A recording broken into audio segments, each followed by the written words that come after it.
Hi, John. Hello. Episode 101. Oh, sorry to keep you waiting there, Phil. I was getting I probably should have been, but no, I was out getting my barbecue project set up. Oh, right. Did you get it going? I am letting the rub soak into the meat. Oh, okay. And then I'm gonna take a quick break and throw it on the smoker. Okay, I was gonna say, is this like an overnight job? No, it's about 3 or 4 hours. Oh, okay. You're doing pork belly burnt ends? That's right. For the first time, never tried that. So that sounds so good. Oh, good. Bought an entire pork belly at Costco. Really been, and this just uses half of it, and it's still going to make a lot. So I'm jealous. I got to freeze the other bit. Well, this is the 101st episode of Time to Lean, but the first episode of Time to Lean 2, Shaken and Slurred. That's right. Some things change, but some things stay the same. This is your narrator, Ed Uncle Hat, also known on sleepbaseball.com. But this is Time to Lean 2, Shaken and Slurred. John and Phil are going to talk a little bit, have a beverage, and then talk some more, and then have another beverage. Yay! Yeah, so I don't know. We could have had a little jingle for that, but someday. Maybe we will by the time this comes out. Yeah. We're going to streamline the means of production. Yeah, I know, but a theme doesn't take too long. Or just use the old one and remaster it. We're going to try. Yeah. That doesn't mean they'll come out faster. It's just streamlined. No, they have to come out faster than we've been lately. No, we can only go up. This summer has been a weird summer, but whatever. The summer of our discontent. So the format's not drastically different. We're just trying to streamline. We'll still, like the narrator probably just said, we'll have a beverage, talk a little bit, and then have a beverage and talk some more. I don't know. Yep, that's what I said. So there. And maybe we'll mix up some different bits, and maybe there'll be some new little themes. Who knows? Or segments, I guess you could say. And we still want guests. Yes, we do. I like doing interviews. I might just interview random people sometimes too, on the street with I'll do some in the field recordings. Very Letterman-esque of you, like Uncle John does. Yeah, I don't know if I'll do man in the street things. Well, no, that's you might get your ass kicked. Well, yeah, it was a simpler time when David Letterman was doing, I was. And a camera crew could wander around New York City or wherever he was. Yeah. All those guys did. I mean, Steve Allen probably did that too, didn't he? He probably invented it. Oh, probably. Yes. He invented a lot of shit, Steve Allen, and wrote like 1,000 songs. Right. More than we did for this. Oh, well, you got to have life goals. Yeah. I don't think I'll ever get to 1,000. I don't know. Maybe if I count really little things. Yeah, actually. I probably have a couple hundred probably at least. It's like the old original iPod slogan was 1,000 songs in your pocket. So that device could hold the entire discography of Steve Allen. I once had Steve Allen in my pocket, but I probably shouldn't bring that up here. Wow. Now why didn't they come out with the Steve Allen Steve Allen iPod? Could have had it, because for a while they had the special U2 iPod back in the day, and oh god, and with their logo on it, they could have had a caricature carved in there of Steve Allen. Yeah, I want the Groucho Marx edition. Yeah, just has all of his It songs. Just has a big mustache. So could be the Gabe Kaplan edition. God, now we're getting into the weeds. Wow, we've lost our audience already on the first episode of Time to Lean 2. Oh boy. Okay. Easy 101, 103 FM. What you drinking? Whoops. Yay. No, we're not getting rid of that. No. We don't need to do that yet. I'm doing a nostalgia drink today. Hey, what do you think? Strong's nostalgic drink. I'm drinking Glenfiddich single malt Scotch 12 year. And it's nostalgic because it was one of your dad's regulars? It was No. one that, well, he I don't think he drank it all the time. It was Not a regular. It was an that irregular. was his go-to single malt back when the selection was pretty poor. Right. And that was probably the first single malt I ever tasted. Okay. That's right. So And- it has a taste that kind of takes me back a little bit. It's just a clean, fruity, classic Scotch. It's no sherry or very little sherry. Definitely no peat. No peat. No sherry. It's a very old school, traditional Scotch. It's nice. It often reminds me of apple, the fruit, Not the not the computer iPod. program. Computer company. Or the record label, Oh, yeah. Oh, boy. or the '90s singer. Yeah, Oh, my goodness. Fiona. yeah. So that's what I got. How about you? And you're sticking to it. You having it neat? Yes, neat. I'm guessing, right? That stuff. I mean, it's fine. I once in a while I've been in a bar and I've had it rocks, and it's tasty that way too. But it gets the taste really gets watered down quickly. It's not high Sure. strength. It's a mild mannered Scotch. So I got you. Straight up is really the way here. Straight up now, tell me, do you really want to love me forever? Oh. That was not Fiona Apple, by the way. But do you know who that was though? That you Paula Abdul. Paula Abdul, yeah, Who was a dancer Matthew, originally. Matthew P. will Yeah. appreciate that She was, mangling of a song. She was a dancer originally, and then she became an opera star. It's like Neil Young. Ain't got no T-bone. Oh, no mashed Wow, potatoes, this is very referential today. but not reverential. No, Reverend? definitely not. The Reverend Sherry Peat. Yeah. Yes. Oh, I'm having. Well, I got it. I'll be honest. This Freelance Spirits bourbon whiskey out of Oregon, Okay. and it's got a fun bottle. It's kind of like a teardrop shape. And the reason I got it was because it's finished in Pinot Noir barrels out of Willamette Valley. I had to look up how to pronounce that because it looks like Willamette or something. Yeah, I always thought it was Willamette, but it's I know. Willamette, huh?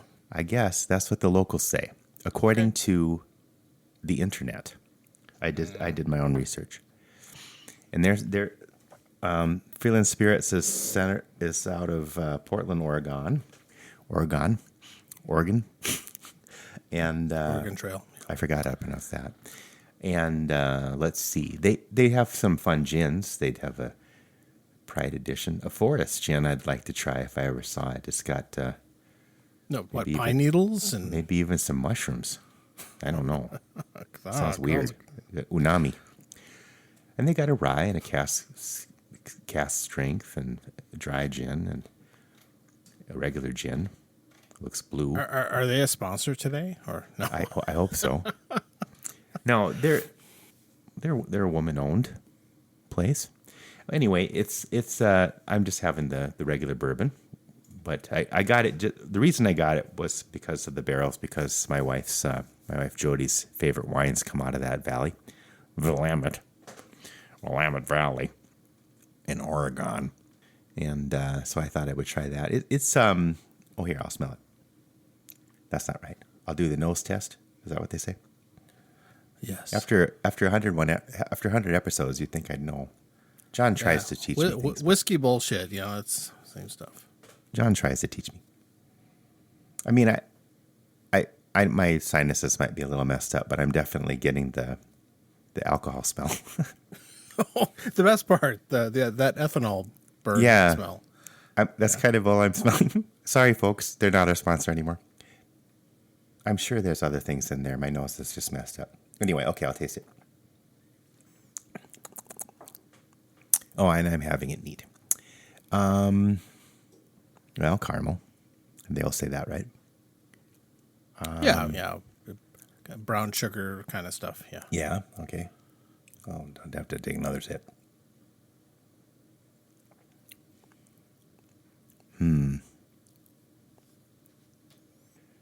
I don't know. Well, let's see what Are you getting any of the port influence? The kind vanilla. of tannic. So you're getting oak. That's the vanilla stuff. Oh, okay. Those are very traditional bourbon notes that you're getting. The finish, the wine part of it might be a little more subtle. There's something like the third thing you taste, or something, or maybe even later. That's like I think is what that is. It's kind of a wine flavor, I guess you'd say, but yeah, usually it comes across as some kind of a darker fruit note. Honey, in my experience, but a darker fruit. Okay, so I'm getting some honey, like dried fruit or something like that. That's what I usually get out of a port barrel. So finish thing. Yeah, now that you mention it, a little prune, maybe they'd say at the end. Dried fruit. Totally. Prunes are dried fruit, just like we are. No. Okay, that's what I'm drinking. Sounds very tasty. It's nice. I like it. I had it on the rocks the other day too, and again, I should know what the. Oh wait, it probably says on here what the, or maybe it doesn't. Oh, 46 ALC. Active Learning Classrooms. It's 46% active learning classrooms. Sorry. ABV, yeah. For those of you just joining, John and I both work with in classrooms, technical stuff and furniture. I don't do as much technical stuff anymore, but I gave that up for Lent. Do you think we have new viewers, Probably. listeners? Although I don't know. We have hits on our YouTube channel for a number of episodes. I don't know if existing people are checking us out there or whether people are stumbling on us there. Right. And stumbling, hopefully, and they're having a beverage too. They might be stumbling. Right. And I think that's active learning classroom. Yeah. We should probably mention that we'll probably be switching solely to YouTube for a while, at least, for a cost-saving reduction mechanisms. Watch for the Facebook page. We're thinking about kind of only posting on new episodes on YouTube. The old ones would remain on the little special archive. The podcast players and all that feed will still remain active, and you can still download them. But at least for the moment, depending on how often we end up releasing, we're gonna the YouTube channel is there, and we'll post new things there, including this one. And if we get lots of Buy Me a Coffees, we can always restart the posting on. Yeah, and I would be interested to know also how it affects people, because I don't listen to a lot of podcasts on YouTube, but some do. No, and we're not going to have video necessarily either. Maybe somebody will do an animation for us, like a little animation. That would be fun. We have AI do that, but then it would drain like a lake over by one of our 10,000 lakes would get drained. Yeah, the state of Minnesota would have brownouts for 2 years. Yeah, just because of us trying to animate this, right, on the cheap. And then the comments would be, "That just looks like AI shit," and that would be it. I purposely asked for extra fingers. Yeah, right. Why not? Made me look stupid. I have 2 middle fingers now, so I can give them a. I don't need no computer or algorithm to make me look stupid. I do that all on my own. It's very easy for me. Yeah. Oh, you're soaking in it. Other big news. Please. Taco John's is moving their headquarters from Wyoming, Cheyenne, right? Yeah. To Minnesota. Right. And just down the road from me in St. Louis Park. Lots of not very happy people in Cheyenne, Wyoming about this. Or maybe 7. I don't know. Hopefully people won't lose jobs and all that kind of thing. It sounds like they had a change of upper leadership that might have been driving some of this. And they've kind of been slowly transitioning for a while, it sounds like. more and more things have been moving here over the years. Yeah, I don't know yeah. how long this has been a slow move. I honestly, the corporate machinations of Taco John's are not something I paid attention to. Although Ethan B., who may be a friend of the show, I'm not sure, but he's very mysterious. he was the one that let me know about this, and he actually read the article, or maybe he did I also did read the article.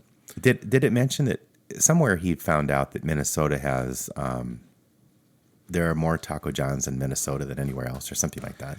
I think I saw that, and it surprised me a little bit. Although you get outside of the Twin Cities metro, and there are more of them.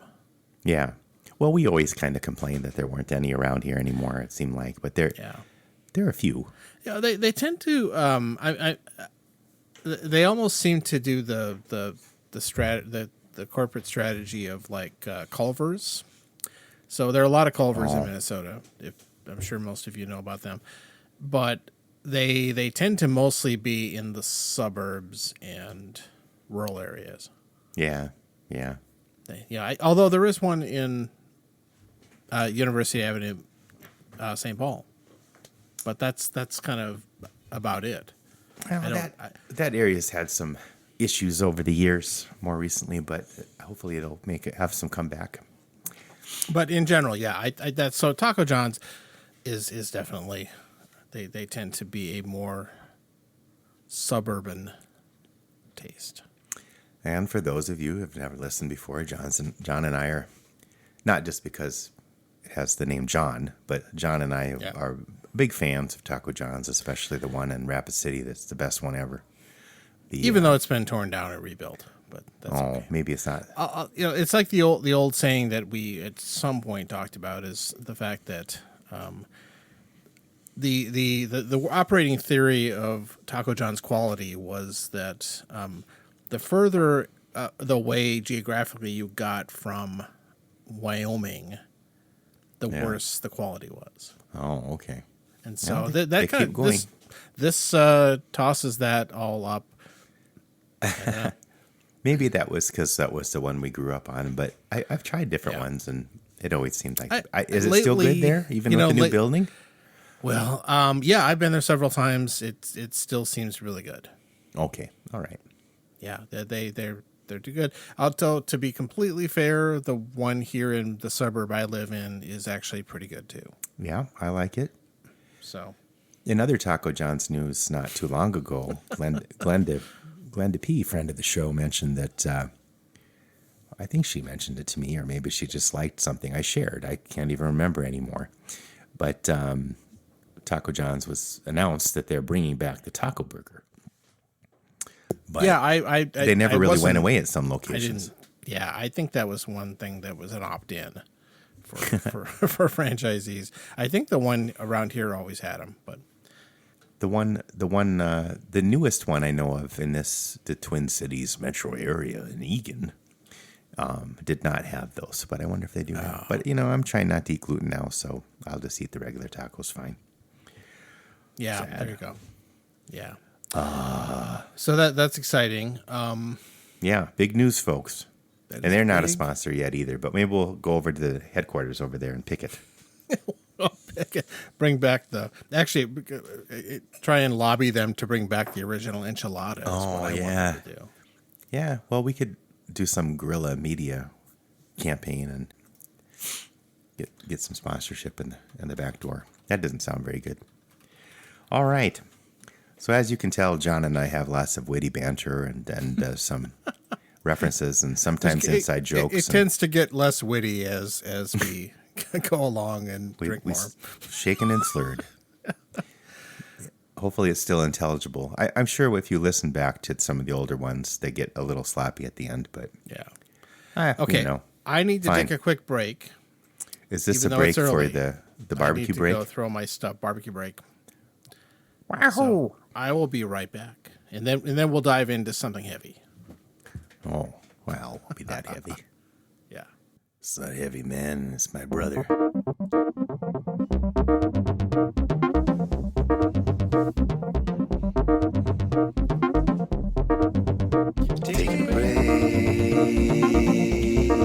break it down. Taking a break it down.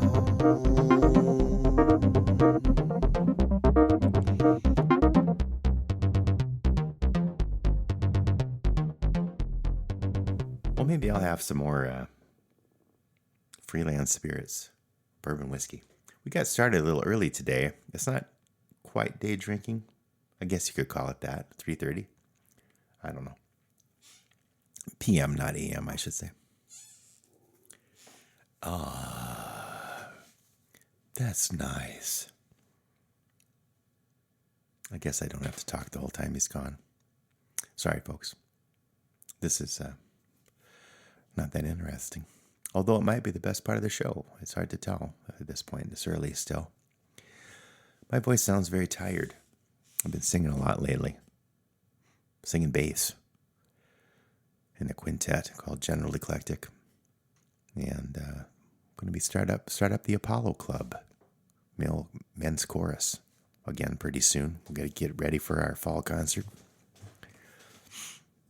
As my voice gets more and more tired, I sound a little bit kind of like the narrator, which might be strange for some of you first-time listeners.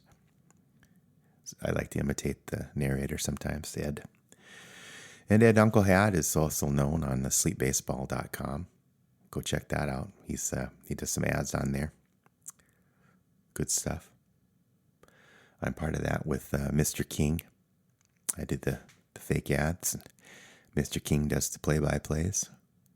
Sleepbaseball.com. Go check it out. It'll put you to sleep faster than this.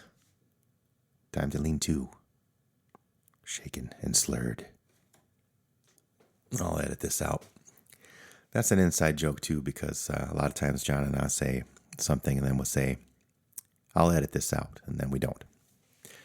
So, I don't know. I'm back. I'm back. And there was much rejoicing. So a while back, John talked about his car. At length. And there's a update finally. You wanted to go into that? Or not? It's so traumatic. Well, previously on John's Cars, it's a segment, which I hope was just a mini series, but movie of the week, whatever. A 2-episode. Yeah. The short version is last year I leased a fancy electric car, which I liked quite a bit. And that car was great until about Thanksgiving time when the battery started acting up on it. And to Just be in clear, time for winter's coming. yeah, pretty much when it got cold, its range started to go down and it stopped taking a charge. At least it would not hold enough to really go anywhere. Yeah. I think by the end, it maybe when it would stop charging, it'd say it's 100%. The thing would be able to drive 10 miles. So not good. And the car is supposed to drive almost 300. Yeah, a little bit of a reduction there. So there's a big problem. After a lot of back and forth with the dealer on it, as far as them trying to figure out what the problem was, they identified that the battery was bad, shocker, and said, okay, we are ordering parts. Here's a loaner car in the meantime. Now, this was back in January of this year.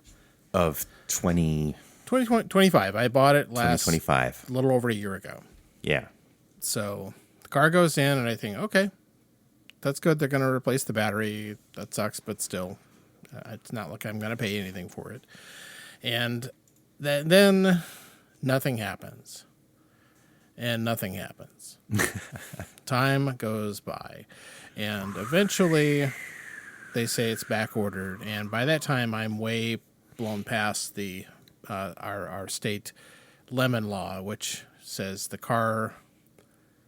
the car is out of service for 30 business days or more, Yeah, you're way past that. Yeah, and at that, I knew that was a possibility because a little over a weekend, the dealer said, yeah, the parts are back ordered, and they did not have an ETA. So I started looking into that pretty much right away, especially because the problem had been going on for a while. So, but I wasn't sure. Oh, maybe they'll suddenly swoop in and fix the thing, and then that'll be it. But never happened. And so, just maybe I made this up in my head, but even if they had the part shipped here, they would have had to fly somebody in to do it, right? From like I never Korea or heard that. something? You Or know, did I just make that up? I heard that on a Reddit post, so that may or may not be true. Oh, all right. And then the I just dealer heard never it from told you. me that. But John's dealer. it is a reality though that there are not enough people who are trained to repair electric vehicles, Oh, okay. especially in the automakers who don't do EVs as their only thing, like Tesla or somebody like that. Oh, they, boy. because until recently they didn't sell a lot of them, and a lot of the dealers didn't have technicians that were trained on how to do this. Sure. So I think that anecdote is probably true. Yeah, at least then. Maybe it's better now. But it might be better. I don't really know. The it dealer takes a did while. not tell me this. In fact, that somebody else would have to be brought in. But you know, The way things were going. it was just immaterial. Right. So There wasn't a part anyway. the part never came, and time went on, and And how many loaner cars did you go through? well, you know, Did you have like 9? I'm jumping ahead. I thought I counted. Oh, I'm 9, sorry. might I'm be a jumping you couple ahead. less. All right. So I have a list here of all the cars that I've registered in my work parking lot account, because you have to, put your license plate number in it. Yeah. And it's a lot of cars. You and kept track. And well, it's right here in front of me. It was a very sobering. One day, when I I guess went you had to keep into track. to add my now new car into this list, I went in there and the thing is, this particular system, I think after a year it falls off if they're inactive, but all the previous ones were in there. Okay. From when I had loaner cars, and so I figured. Let's hear them. So I'm We'll going put to some rattle music them to off. this. And the end of the whole repair or whatever story is. So sometime in March-ish or so, I started a claim with Kia to get the car bought out or whatever, a lemon law claim, and so that takes months to accomplish. And I was thinking seriously that, well, this takes so long that they'll probably fix the car before it's complete. Yeah. But no. they never did. I finally got signed the car back over to Kia near the end of June. Well, No, it's July.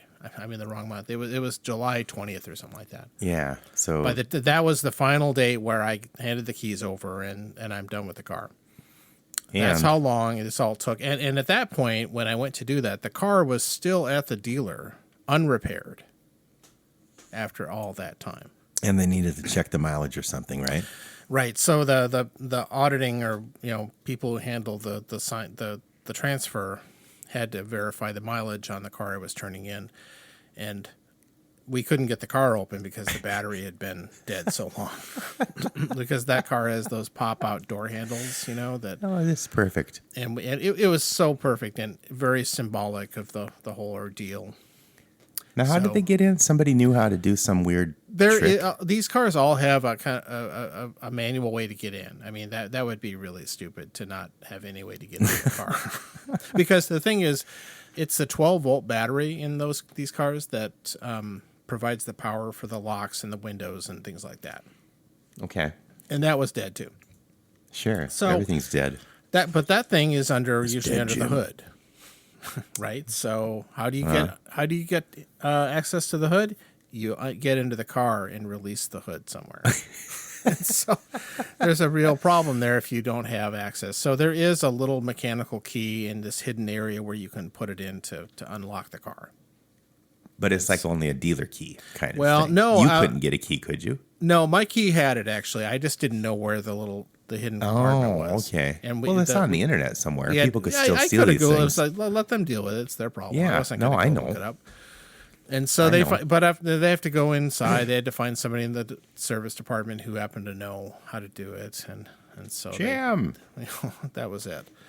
So that was the ordeal, and it's done. I bought. I went a little bit different direction and bought a used Audi e-tron electric vehicle. E-tron. Yeah, very fancy German car. Tron. And the thing is, electric vehicles depreciate way more than gas cars do these days due to a lot of boring reasons. But this car I got at a small fraction of its original price. I was able to get the EV tax credit off the price of the car, which is great since Trump killed it recently. So that all worked out pretty well, and I ended up with a totally different car that I'm not leasing and all that stuff. It's I can go in more detail later on it if anybody wants. But back to the parade of cars I drove during this time period. I'm ready. Yeah, okay. So when I first dropped off the car, I had heard that most dealers don't have electric vehicles as loaners. That was not a surprise. What happened was the dealer, the only thing they had was a Nissan Kicks. Kicks. Kickes. Oh. It's like a shoe. tiny SUV. Okay. That. Oh, maybe I've seen one of those. Yeah. Yeah, they're just cheap little, barely SUV things. Not Kicks like KIX, the cereal. Not like the cereal. No. It's about the size of a box of Kicks. So I got one of those, and it's a Nissan, and this dealer also happens to be a Nissan dealer. So I got that, and I thought That was loaner one. That was loaner one. I thought, I won't have this very long. It's fine, even though it was a tiny little shit box. But that car, it's a cheap car. It just felt the thing that kind of grated me on it is that I was driving a $60,000 at full price car, and this is the best you guys can give me as a loaner car. But whatever, and it's gas, of course. Yeah. And so, but I drive that around, and it's fine. And then, let's see, I actually ended up with two of those because the check engine light came on after a couple weeks. And I turned it back in, and they gave me another Kicks. Oh, wow. Loaner 2. Which it looked identical. I mean, they must have a pile of these things. And, these cars are, again, for what they cost, they're not that bad. It's, it had the little CarPlay screen and all that stuff, and it got around, right? It's fine. Sure. Right. So I drove that for a bit. And then I got really, and then I figured out that, I'm going to have to take a road trip pretty soon. Right. And rapid. I had stuff coming up, and it was like, well, I'm still paying a lease on this expensive car that I don't have. And you so, don't want to drive to Rapid into Kicks. And no, I did not. Plus the dealer didn't want me to drive that many miles on it. So I called up and was talking to my caseworker at Kia. Oh, God. Who was handling the lemon thing, and said, hey, this is a problem for me. Can I do anything? And they said, turn the loaner car back in, go rent something, and we'll reimburse you for it. Wow. And it's like, and you got to pick? Yeah, I just go and I submit the within receipts. some range. Yeah, it was a limit, but it would give me something good enough. And so I go to the Enterprise rental car, and I pick up let's see, the car I got from them, which I drove to Rapid. An Oldsmobile. Where can you get one of those? An electric one. Even more so. It's been out of business for like 15 years. But that's sad. Yeah, they're sad. Them and Pontiac are dead. Oh, yeah. But so this was a Toyota 4Runner. Loaner 3. That was number 3. This is the worst top 10 list ever. It's really bad. Loaner 3. Although I like the Toyota 4Runner. It's a cool Jeep-like 4x4 SUV. it's big, had plenty of space, and it was a gas guzzler, but they're cool cars. I like them. And so I drove that around. Although the funniest part of this particular loaner car was that rental cars are always a crapshoot, but this one, this was a 2-wheel drive 4Runner, which is funny that they make them that way, because the whole point of the car is that they were supposed to be 4-wheel. There's not only, well, it's in the name. No. The point of the car is it's supposed to be like a Jeep where you can take it off-road and do stuff with it, and it's got big chunky tires and all that stuff. But if you want, you could get the 2. But I think for people, and this one had an Arizona license plate on it, so it's kind of for cities or something. I think people, you just want a cool-looking, off-road looking vehicle, but don't take it off-road. But a lot of people never take them off-road, and so well, sure, I'll just a do lot of people drive. that have that for whatever. But it was funny to do that. But that was nice. But it used so much gas, and it was actually over the amount I was getting reimbursed for. So I turned it back in at Enterprise and got something a size smaller, which is whatever. That's fine. And then Loaner 4. For number 4, I had a Buick Envision. Ooh. Bet you never heard Buick's of that. still around, but not Oldsmobile. Buick is still around. They're kind of odd. They're still sort of this, kind of better than a Chevy, but not as good as a Cadillac GM car. Sure. That's kind of always been their thing. Like an Oldsmobile. This one was a small SUV. It had, I never understood why Oldsmobile and Buick were both around at the same time. Different topic. And I had this thing for a while, and we did a trip to Michigan in it, and I drove it to work a lot, and it was fine. It had a really big entertainment screen in the middle. That's all Google, that does all their stuff, weird. and has the Google Maps interface and all that stuff. Yeah, that'd be cool. That it was actually nice that way, and it wasn't bad. It still had some weird cheapy General Motors kind of stuff in it, but sure, not a bad car. And I had that for a while, and I was okay. I'll just drive this for a bit. And then one day, a message came on the screen, said, "Engine is low on oil. Stop driving immediately." Wow! Immediately.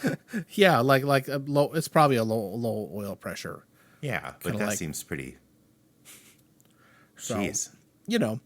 That was not good. And I was at work when I first noticed this. So yeah, I remember calling the rental car place and saying, I don't want to wreck this car by driving it somewhere. What should I do? Oh, okay. Well, just drive it to the closest office and we'll give you something else. Okay. So, okay. And, before I got in and drove it, I did check the oil and it was quite low. Yeah. But I just drove it a couple miles and gave it to them, and that was the last. So that was the end of the Buick. All right. So no now problem. Now I lost track. Is this 5 or 6? Let's see. I had What are 2 we on Nissans. I had a We're Toyota. having a recap. Let's see, 1. Phil 2, needs a recap because he's been drinking. 3, 4. That was car number 4. Okay. Then it's car number 5. Car number 5. Number 5 was a Ford Escape. Escape. That's another small SUV kind of thing. It's about the size of your wife's CRV, Phil. Okay. Well, a lot. Yep. Yeah. Sure. Okay. I had that for a nice short size. amount of time, and you know what? This car kind of sucked. I thought it was kind of loud and cheap inside, and wasn't. It was more rough riding, and I just did not impress me. Not smooth. It had this weird thing. You start when you go between cars a lot, you notice the controls a lot. Yeah. And this one, instead of a regular lever to change gears and whatever, this thing had a wheel. What? Down there that you would turn back and forth to go between park and drive and all that stuff. I'm trying to envision this. You mean like a little tiny steering wheel? Well, no, it was just a big knob. Oh, okay. I think I know what you mean. Yeah, but I was thinking like you had a little second steering wheel that you No, that would be interesting. That would be But it's that the thing that's dumb about it is that Big knob. You turn it and it keeps turning.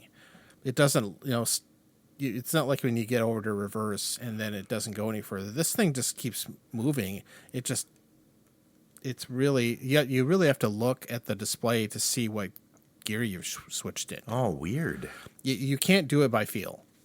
Well, you could like go into reverse hunt real quick on accident or something. I mean, it's a different direction, but the thing is between like, drive and neutral and park and all that stuff. So it doesn't go all the way around back to reverse. No, it does go all the way around, but unless you switch directions, it doesn't go to reverse. So you can't. Okay. But you couldn't accidentally.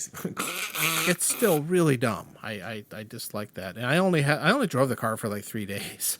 It's still. I remember how shitty that was. That sounds not a fan pretty dorky of Ford's control there. But it's built Ford tough. No, this wasn't. And plus, this one also claimed it needed an oil change. These dealers, they don't know how to change the oil. Although the person at the rental company was like, "Oh, we just forgot to reset the little reminder thing." Well, that could be. That happens. Fine. So, and I was kind of at this point saying, I had been renting cars and paying for it for a month at this point.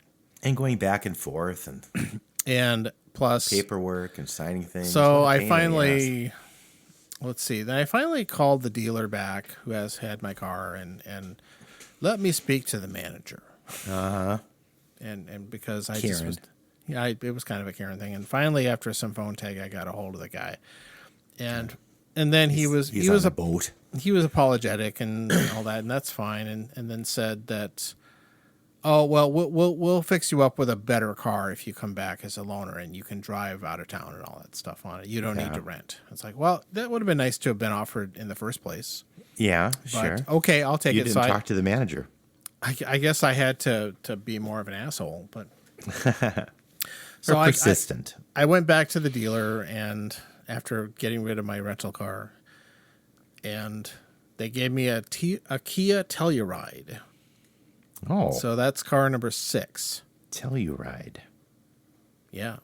That sounds familiar. That that is a also something else? large 3-row gas SUV. Okay. It's approximately the same size as the Kia that I was paying for. It's a big honking. Big 3-row family SUV. Wow. A lot of space. Room for 10 dogs.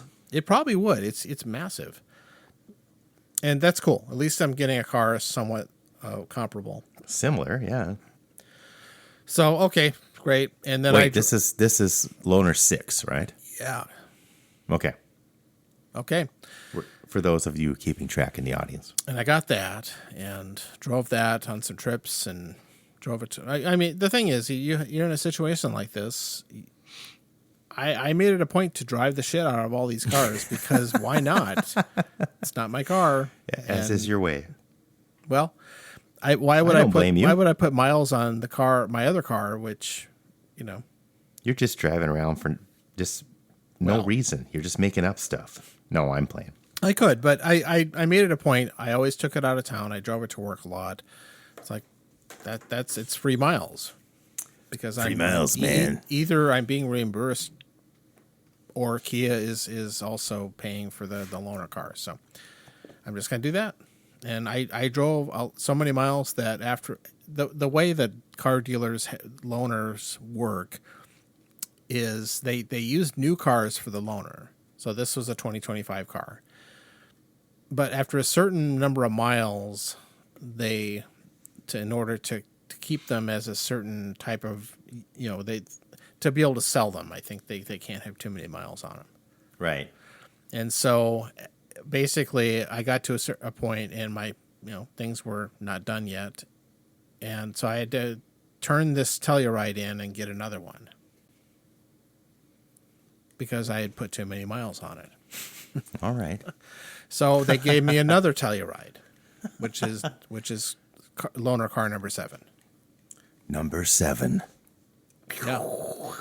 So, and that's the one I was driving when my buyback went through. So what happened, of course, is they Kia either said they would give me some money for compensation and fix my old car, or they will buy out the lease on my car and I walk away from it. And so I decided to walk away. Walk away, man. And so I got, so there you go. That's my saga. The top 7. Yeah. Actually, the bottom 7. Some of those were on the bottom. Yeah, the Telluride was okay, though. What were your favorite ones? I think overall the Telluride is the nicest car. Okay. They're very comfortable. Tons of space. Probably, I like the Toyota 4Runner. That's a nice vehicle. Yeah, so that's the saga. The Tellurides are nicest. It was fun to. I like driving different cars, and checking them out. I think it's fun to see how they do things differently. So I got a big taste of all those different cars. And some of it was probably fun for you. I could see where you'd enjoy that. I do enjoy that. Yeah, absolutely. And part of my setup, since I bought this used electric car, and instead of keeping the Kia or buying another large electric SUV, which shout out, my brother just leased a new Hyundai Ioniq 9 SUV, which is a kind of a Hyundai's version of the Kia that I just got rid of. Big SUV, because he has kids and has to carpool and stuff like that. So sure, he needed a bigger car. So that's a nice vehicle. They're great on road trips. The other car he was super interested in is the Volkswagen ID Buzz. I'm sure some of you have seen them. No, I don't know any of these things. The Volkswagen ID Buzz looks like the old minibus from the 60s and 70s. Yeah, I would love one of those. yeah, except it's an all EV and it has tons of space in it. It's really I'd love nice. it. Put like a bed in the back and go camping or something. They look super cool. Fun. And those are a little pricey and don't have quite the range. Yeah. What are you going to do? But sad. Anyway, so I decided the reason I did not buy another large electric car, as I may have mentioned on a previous episode, I kind of figured out that road tripping in and out of South Dakota in an EV is not ideal, especially in the wintertime. Yeah, the range. And charging stations. And a lot of it's about the charging stations. They're in shitty locations. And there are not that many of them, so if one's out of order, you could get kind of stuck. And oh no! It was I always, never thought of that. It's not ideal. You can do it. I did do it several times last year. Well, you had like 2 different apps helping you and stuff. Yeah, there is a previous episode where John talks about this. It's kind of a gamification of finding out where to charge. Lots of people do that. It's very common. And sure. that all works fine. Other parts of the country, it's much better. Yeah, I know. And plus, you don't tend to go as long and at higher speeds. So all those things make it harder. So I kind of thought, well, I mostly want to buy an electric vehicle for commuting and driving in the city. Yeah, and you use your other car for the... And I've still got my older Toyota, which still I can drive out of town. Or even if I didn't want to drive that, if I needed a nice out-of-town car, I could just rent a gas car for a few days. That's true. And all that, and plus buying a smaller car is cheaper and all that kind of stuff. So it seemed to make more sense to do that, at least now. I gave it a go. I suppose right now, the idea of there being more charging stations probably isn't going to happen for a few years. So. It's definitely slowing down, and they're just not. It's anti-electric or something right now. EV tech is still getting better, and things are going to change. All right. So that's kind of where I landed. And after this long saga, so hopefully I really like my Audi. It's a super nice car. Yeah, you're enjoying it so far. I really like it. Nice. It smooth is so quiet. Is it like cast strength? It's not white lightning like the kicks. It's it's like a really.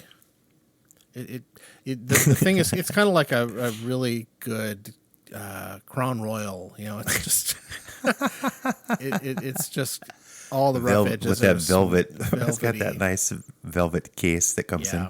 It is a nice car. I like it a lot. And good. and it was a screaming deal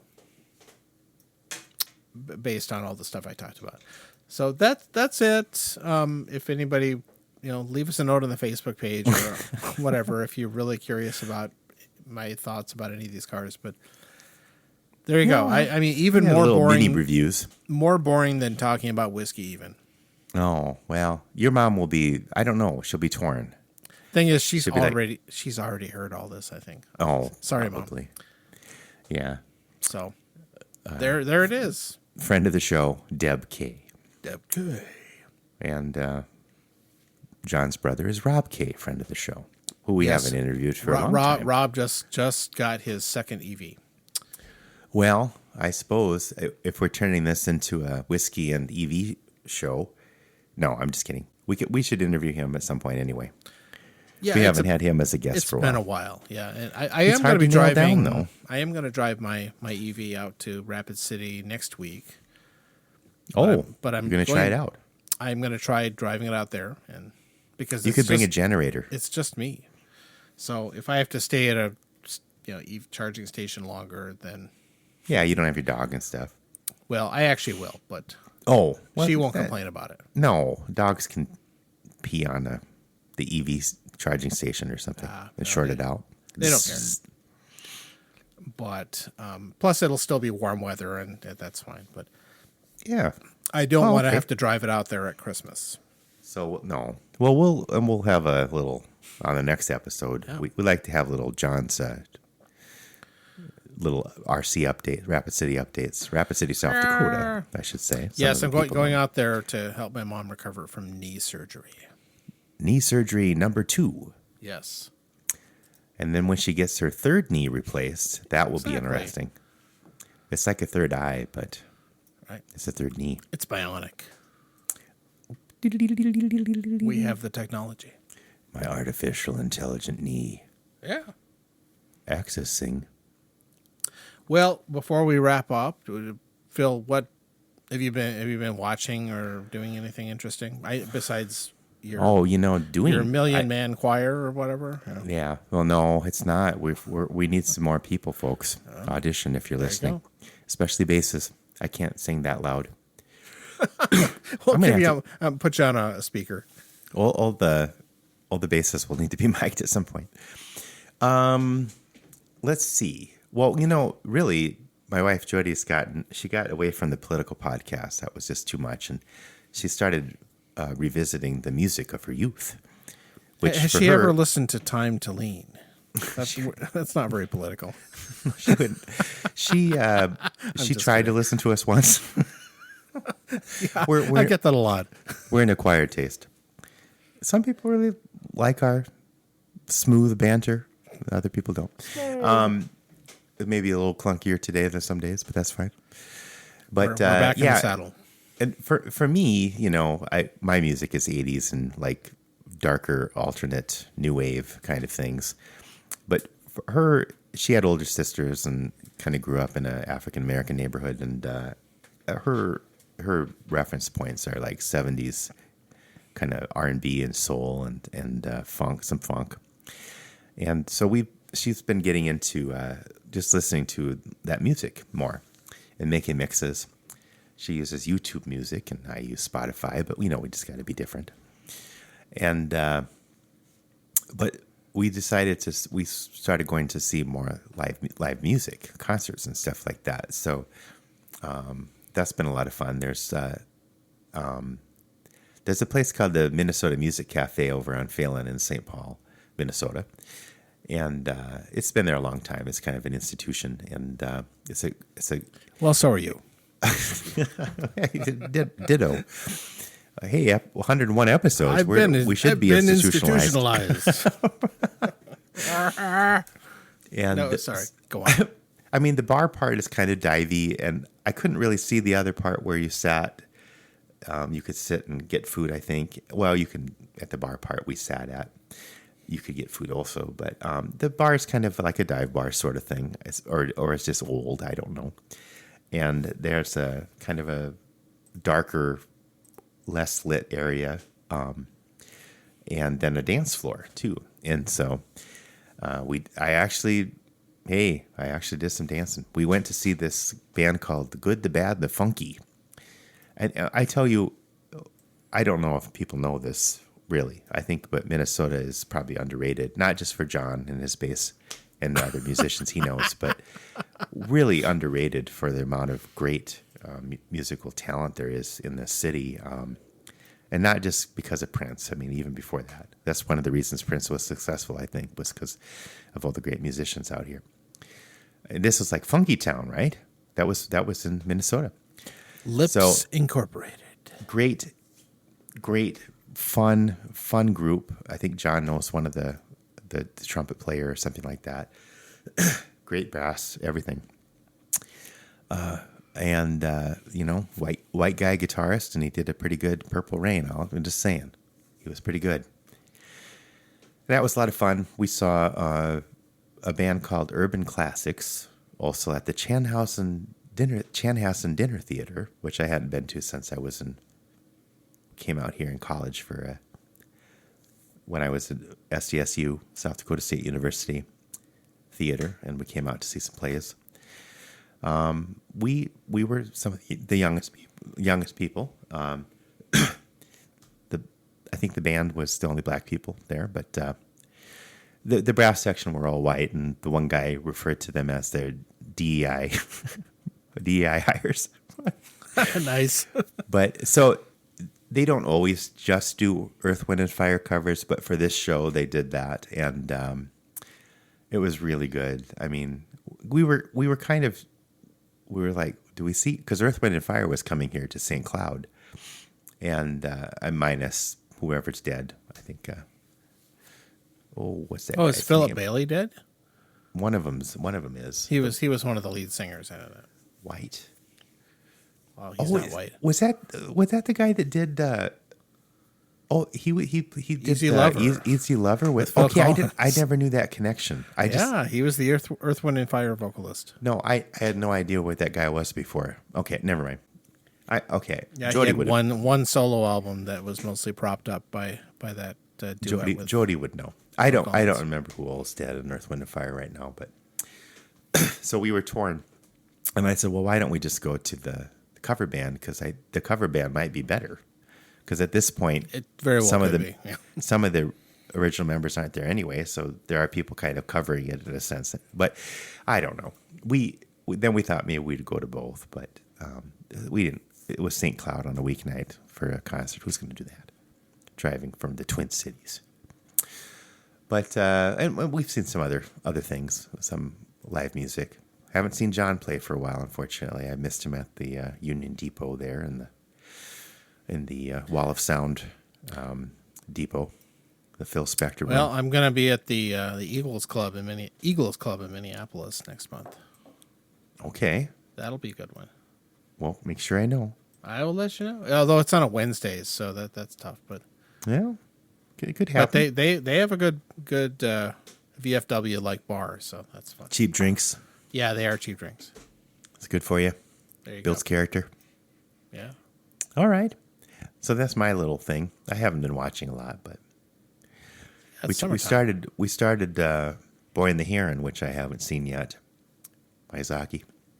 And, is that a newer one or a lesser known kind one? of Okay. kind of newer. But Jody fell asleep, so we'll try again later. Okay. Subtitles are tough. How about you? I you watched some movie lately that you were gonna so I did just watch a movie that I've kind of meant to check out for a long time.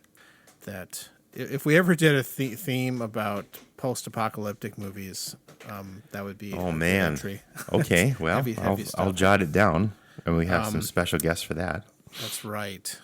This one is called On the Beach. It's not the Neil Young album. Okay. No, I know. It always comes back. This is a 1958 or 9 movie, directed by Stanley Kramer, not Kubrick. The other Stanley K. Who made a lot of what they used to call message movies. Oh. Lots of, Yeah, he did this very famous one called Gentleman's Agreement that was about anti-Semitism. He also directed Judgment at Nuremberg, Oh my God. which is that great one Good about stuff. the Nazis. And but this is his nuclear Holocaust movie that I'd heard about for years, and I of course it's subject matter I wasn't always in the mood to watch. But I did. It's also based on a fairly famous at the time novel. I guess JFK was kind of, a big fan of the novel, and it kind of influenced his anti-nuclear proliferation things. And I think it had at the time it had a lot of cultural impact, because what it was is it was a novel about how a certain group of people react after World War III.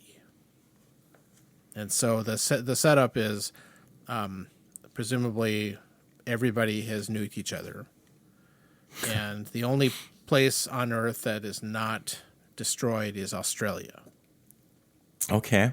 And there's this group of people that they're down there because they weren't nuked, because nobody gave a shit about Australia, I guess.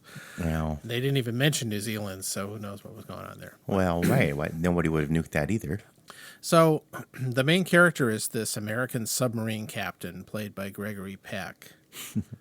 And his submarine figures out that everything is, the world has gone to shit, and he sails for Australia and shows up there.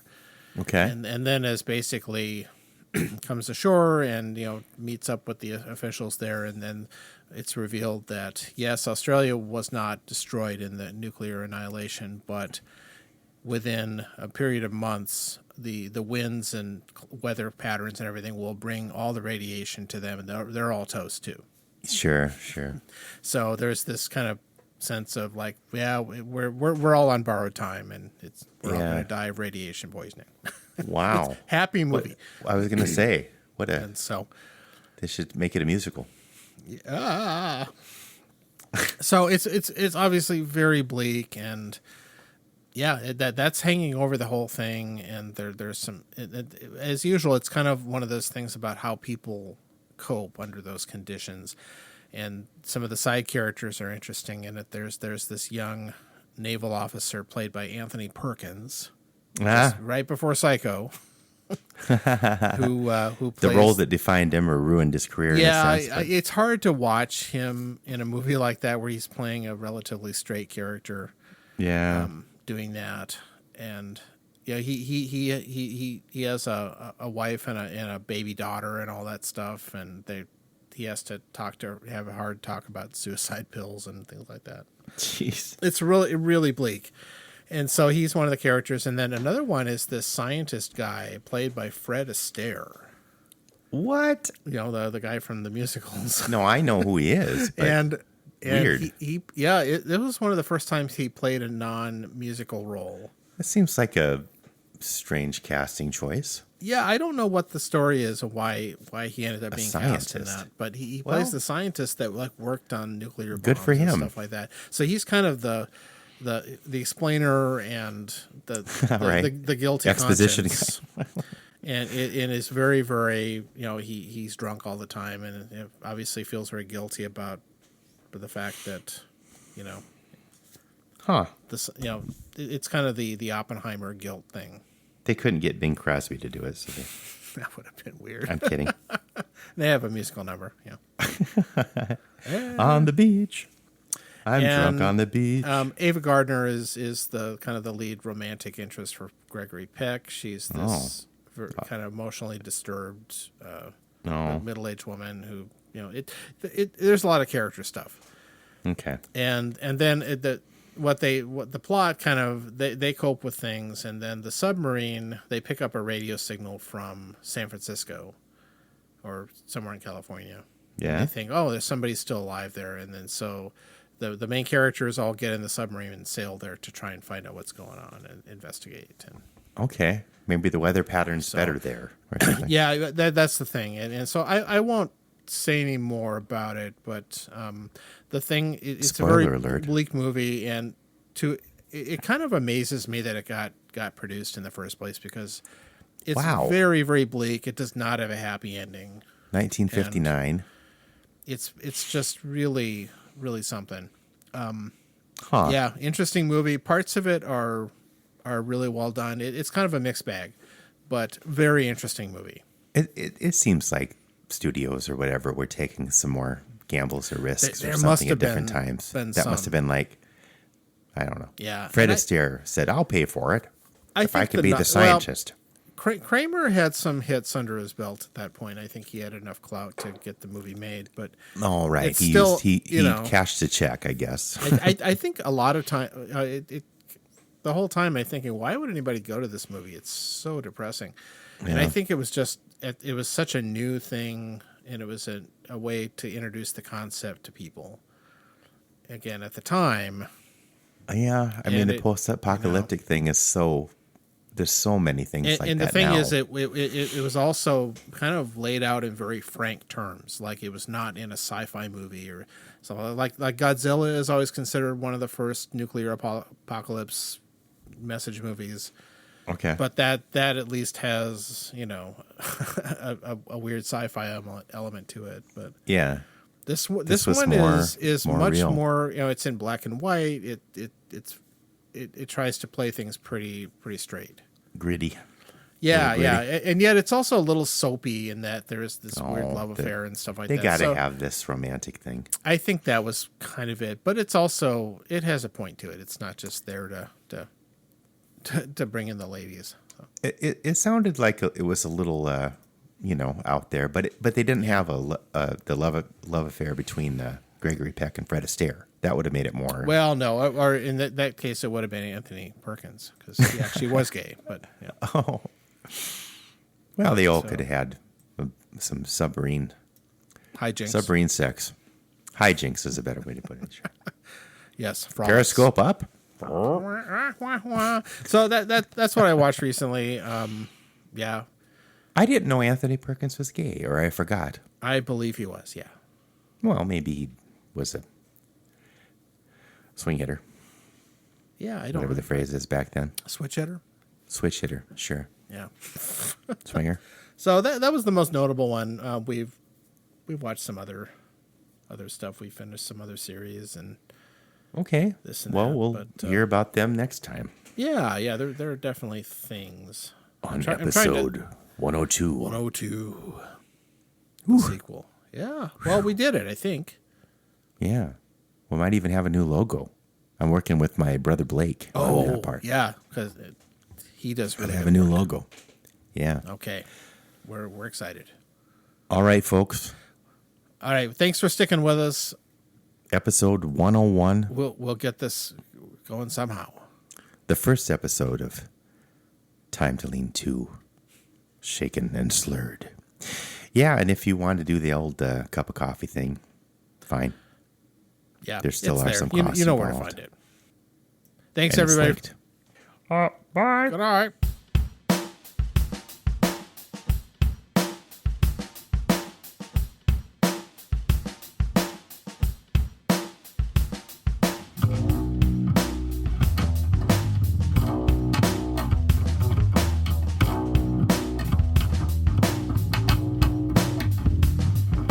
You've got time to clean, you've got time to lean. If you've got time to lean, then you know what I mean. So go lean on your broom, lean on the shelf in the back storeroom, but don't lean on the fryer. You're gonna set your ass on fire. You've got time to clean, you've got time to lean. If you've got time to lean, then you know what I mean. Lean on a mop, lean on your muffin top, lean on the counter. You can lean on me, brother, anytime.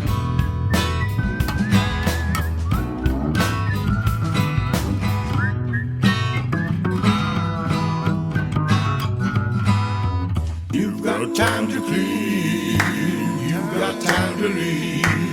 If you've got time to lean, then you know what I mean.